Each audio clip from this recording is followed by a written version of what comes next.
Kaixo, egunon guztioi eta ongi etorri aurkezpen honetara, gaur ekartzen dugu Jurretara kalez kaleko programazioa.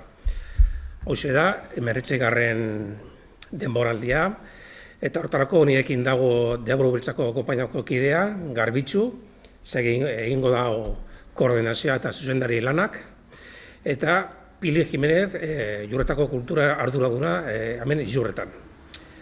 Decía que buenos días a todos y bienvenidos a esta presentación, que es la 19ª edición del Kalez Kale en Jurreta, para lo cual tengo aquí a mi lado a Garbitzu, que es el director de Deabru Beltza, que nos va a hacer las funciones de coordinador y dirección, y a Pilar Jiménez, que es la arduraduna del Kulturetxe de Jurreta. Urte hauetan, egun bat konpainia, egun bat baino gehiago pasatu dira hemendik, eta 600 aktore baino gehiago pasatu dire. Eta horrek eduki dugu aukera danok disfrutatzeko. Betiko formatokin jarraitzen dugu, eta aste honetan pasatuko dugu, benetan ondo eta goza politak egingo dugu. Decía que han pasado más de 100 compañías de teatro en Jurreta, más de 600 actores, y hemos tenido la opción de disfrutar de todos ellos aquí en Jurreta. Seguimos el mismo flow de todos los años y bueno, por mi parte le voy a dar la palabra a Garbitzu, que nos va a explicar zelan doien egitarauetan.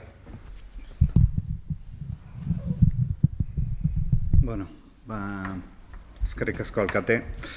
Bueno, nik urterorez deskubrituko dut pizka bat ze taldea dauzen eta hori dara, baina behin eta berriro urtero esaten duen moduen, Jurretako udalak egiten duen esfortzua kaleantzerkia, euskaldun kaleantzerkia babesteko, Euskal Herrian dagoen jaialdi bakarra euskal produzioak mimatzen eta jorratzen dituena, eta hori aipagarria da, ze bakarra da Euskal Herrian. Vale. Bueno, programa dakizuenez, 13an hasiko da, bariku hontan, arratsaldeko 7:30 askondon Ganso Welcome and Sorry ikuskizunarekin, Shakespearen dramaturgia daukan ikuskizun klonesko bat, Ganso konpainia, naiz eta Jurretako izan, Jurretan bizi dira, eta bueno, izango da jaialdearen hasiera ematen dauen taldea. Bueno, gure taldea gero azalduko dut, ze berri on batago. Ekainaren 14an, Trotamundos Finito Infinito ikuskizun, zirkoko ikuskizuna, Malabarra, Hula Hop, benetan harrigarria eta moldatzen duen talde bat da, zirko munduan Euskal Herrian oso polita den ikuskizun Finito Infinito. Zazpiterdian, Zirkozaurre, Kobra 3. Talde hau, Bilboko talde bat da, aurten ikuskizun berriarekin Leioako Muore Azokan irabazi duen Euskal Konpainiaren saria izan dan beste ikuskizun batekin. Eta bueno, hau ere zirko, akrobazia, malabarra jorratzen dituen ikuskizun erraldoi bat. Ia moldatu bar dira, lehenago etorreko dira, hori, dituzte malabar batzuk justo askondoko karpan sartzen dana, eta bueno, nolabaiteko ensaio batzuk prestatu behar ditu, aldez aurretik. Eta Domaikan ja zerratzeko, ohiko den noizbenka etorten den eta askotan etorri den Trapuzarra taldea, Dale Ramon ikuskizuna oso barregarria da euskal deportista bat entrenatzen duela joko olimpikoetara joateko, eta bueno, betiko lez, humorea, eta oso divertagarria den hori. Eta bueno, bariku gabean, edo gabe parte, Deabru Beltzak. Deabru Beltzak, talde zuzendari bezala, nahi genuen oparitxo bat egitea jaialdi honeri, eta orain pasan astean estrenatu dugu Frantzian zentro nazional baten estrenatu dugu ikuskizuna, eta etorriko gara Jurretara oparian moduan estrenaldia Euskal Herrian eta estatu mailan. Eta jakin dezatela, guretzako Nahi genuen hemen egitea, eta holan antolatu gara, haserre moduan daude udal batzuk, batez ere gure Bilboko udalak haserre dago gurekin, baina ondo hartuko da. Horrela sortatu da, eta nahi genuen taldean erabaki genuen hemen estrenatzea, eta bueno, eskertzekoa da. Hemen gaude. Zutalka, Atxatzuko inauterieko Bonbotzorren dantzan oinarritutako eta ikuskizun bat da. Frantziako 3 zentro nazional babesten gaituzte, eta benetako ikuskizun itinerantea hemen zaila da olako ikuskizunak egitea. Oso gutxitan eta egin denean gure talde bakarrik etorri da, oain dela uste du 9-10 urte ez garela etorri, eta bueno, aprobetxatuz, opari hori egin nahi genuen hemen estrenatzea.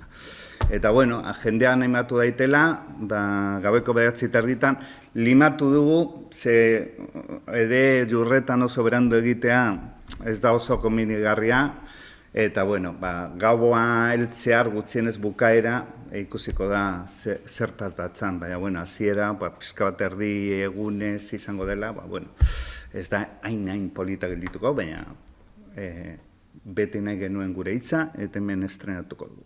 Eta bueno, aurtengo programa hauze da. Pileri pasatuko diot hitza.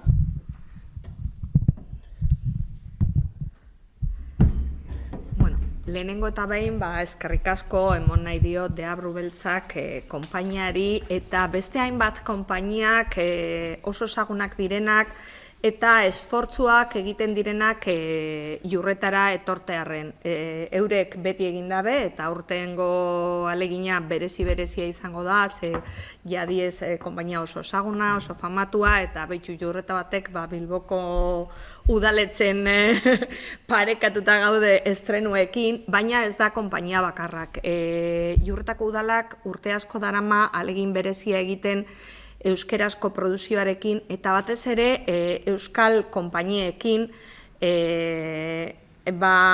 babesa emoten, laguntzen, eta euren erantzuna beti izan da oso ona, ze beti egokitzen dute euren ikuskizunak, bai areton egiten ditugunean, gure aretoa txikia da, eta gure kaleak betxikiak dira, eta eurek egiten duten esfortzua hori eskertzekue da. Eskerrak emon eta gero, esan behar dut, ibilbide luzea izan da, apurka, ia euskal konpainia guztiak edo gehienak pasatu dute jurretako kaleetatik, oin ja askok 2. buelta, 3. buelta egiten ari dira, ja klasikoak bihurtzen bai, baina gure ideia da, edo udalaren ideia da, herritarren artean antzerkia zabaltzea, adin guztietako antzerkiak alegintzen dugu ekartea, benetan bermatzeko kulturretzetik eta udaletxetik bultzatzen diren baloreak antzerkien bidez, integrazioa, euskera, kultura, danak izango dira doakoak, aleginduko gara kaskoan egitea kokapen desberdinetan, baina esan behar diogu euria egin ezkero zentralizatuko dugu dana karpan, da ditugun kokapen bakarra aterpearekin. Espero dugu eguraldia laguntzea, eta bertan pentsatuta dauzen kokapenak egin ahal izateko, baina, bigarren aukera moduen, beti izango genuke karpa, Deabru Beltzak izan ezik, ze horren moduko ikuskizunak bakarrik kalean egin aldira. Animatzen dugu mundu guztieri etorteko, jurretakoek etortzen dira, baina dei berezi bat egin nahi diot, kanpokoko jentea, gero eta gehiago etorten dira, jaialdia ezaguna bihurtu da, lortu dugu sendotzea, horretarako, badakogu esan dudan moduan, bebai aldundiak eta Eusko Jaurlaritzako babesa, eta herri txiki baterako guk guretzako esfuerzo handia da, baina rekonpensa bebai, ze ikustea, kanpoko jentea datorrela gure herria jaialdia ikustea, eskertzekue da. Eta jaialdi honen inguruan, askoz gehiago ez, dezia, por hablar un poquito también en castellano, que en principio lo primero quería dar las gracias a Deabru Beltzak, y no solo a Deabru Beltzak, sino a tantas y tantas compañías que hacen durante tantos años un esfuerzo para acoplarse y permitir, gracias a ese acople, que en los municipios pequeños podamos disfrutar del teatro y de obras que de otra manera no sería posible. Nuestro escenario, nuestro salón es pequeño, nuestro pueblo tampoco es muy grande, y ellos siempre se esfuerzan, siempre acomodan sus escenografías, sus recorridos, para poder adaptarse y participar tanto en nuestro festival como en nuestros teatros de sala, y bueno, pues desde aquí también darles las gracias, ¿no? Reconocer ese esfuerzo. Y por otra parte decir un poco, pues el objetivo del festival es acercar el teatro a la calle, promocionarlo, y a través del teatro, como a través de tantas otras actividades que realizamos desde el área de cultura, promocionar pues los valores que tanta falta hacen, como es la integración, la promoción del uso del euskera, y un poco una participación activa. El compartir cultura al final es compartir emociones, compartir sensaciones, y entonces, bueno, pues eso siempre nos enriquece como pueblo y como sociedad. Como decía Óscar, más de 100 compañías, más de 600 actores, casi todas las compañías o las más importantes y no tan importantes han ido pasando a lo largo de estos 19 años por Iurreta. Procuramos que la producción sea euskaldun, procuramos que todos los estrenos en euskera se traigan, se hagan dentro de lo que es asequible a nuestro presupuesto. El presupuesto del festival es en torno a 18.500 euros. Es un festival humilde, pero a la vez ya pues asentado, reconocido, y agradecemos también el apoyo que nos da tanto Diputación como Gobierno vasco, que colaboran con nosotros para que esto se pueda llevar a cabo. Y una vez hecho este trabajo, solo nos queda invitar a toda la ciudadanía. Los iurretarras suelen responder como para todas las actividades, y por supuestísimo que contaremos con ellos, pero me gustaría invitar también a toda la gente de la comarca, de municipios de alrededores, pues que se atrevan, que se animen y participen, porque es una experiencia bonita y van a haber espectáculos de muchísima calidad. Y en cuanto al festival, pues poco más tengo que decir. Sí que quiero aprovechar que estáis aquí los medios de comunicación reunidos para presentaros ya un poco la última actividad cultural que tenemos antes de vacaciones, así abierta a todos los públicos, que sería el Día Europeo de la Música, el Musika Eguna. Ospatuko dugu ekainaren 20an, eskolagaz batera ospatuko dugu, bebai 19 urte daramagu musika eguna ospatzen, eta kasu honetan hemen ditut kartela, klasiko bat izaten da, eta egiten dugu Maitegiko umiekin tanborrada bat. Berdin irizpideak berdinak mantentzen, hori klasiko bat da, tanborrak, hasi ginen erditzantzetan, baina momentu honetan aurten ia 180 ume parte hartuko dute, eskolak be inplikatzen dira, eta bueno, izaten da goiz polit bat, batez be azpimarratzeko edo, bueno, erakusteko umeei ze garrantzia dituzten arte desberdinak, ez da, antzerkia, musika, sormena, bere bizitzan beste atal bat izan leikela, eta eurek oso gustora, oso posik, eta bueno, gero ja gurasoek, aititek eta mamak argazkiak ataratzen, eta bueno, euren artistak disfrutatzen. Bai, egun berezian, berez musika eguna da ekainaren 21, normalean egun berean ospatzen dugu, baina bueno, asteburuan jausten denean, aurreratzen dugu egun bat, eskola eguna izateko, zeurentzako benetan da oso politxe, goizeti, jazten dira, entzaioak egiten dira, bere herrian antzestuko, joko dabe, orduen, azten gara plazatik, herri guztietatik pasatzen dira, eta bueno, bai izaten da oso goiz polita. Decía que, bueno, que terminando un poco con el festival, aprovecho para presentaros el Día Europeo de la Música, que también llevamos 19 años, los mismos que con el Festival de Teatro, realizándolo. Y en este caso lo dedicamos más a los más pequeños. Hacemos una tamborrada infantil junto con el Colegio de Maiztegui, al que también doy las gracias porque el trabajo encomiable que hacen para ensayar, para mover a los casi 190 niños que van a participar en la tamborrada este año, pues es importante. Es un acto sencillo, salen del colegio, vamos a la plaza, recorremos todo el municipio, pero a ellos les hace muchísima ilusión y desde luego pues decía eso, que los padres, madres, abuelos, pues ahí da mucho juego.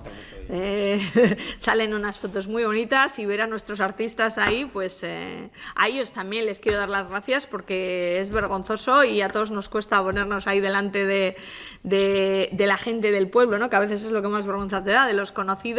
Y bueno, lo hacen estupendamente, o sea que si el tiempo lo permite, lo haremos.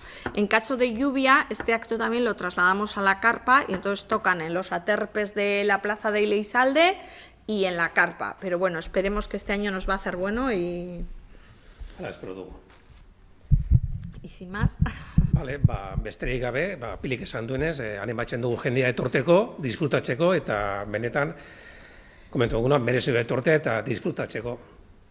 Decía que, como decía Pili, daros las gracias por haber venido y animar a la gente que venga, porque realmente es un espectáculo bonito, digno de ver, y con profesionales que tenemos en nuestro entorno.